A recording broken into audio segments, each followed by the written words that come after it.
जंगल में एक लंबा और खूबसूरत ज़राफ़ा रहता था जिसका नाम लेमबू था।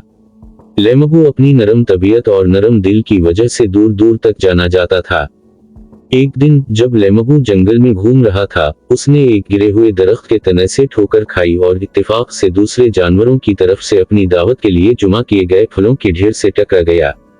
आम, बैर बिखरे और अफरा तफरी मच गई।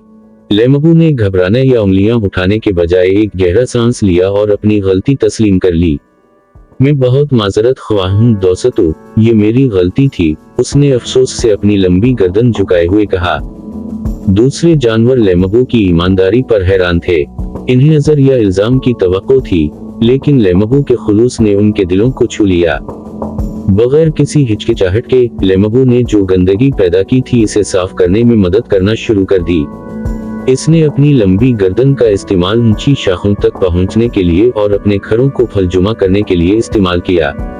दूसरे जानवर भी इसमें शामिल हो गए। वो हंस रहे थे और मिलकर काम कर रहे थे, सफाई को एक खुशगवार तकरीब में बदल दिया। जैसे ही वो काम कर रहे थे, लेमबू ने कहानियां और लतीफे शेयर किए, मूड को हल्का किया और हर एक के चेहरों पर मुस्कुराहटें लाईं। जंगल पहले से भी ज्यादा साफ था और जानवरों के दरमियान बंधन मजबूत हो चुका था।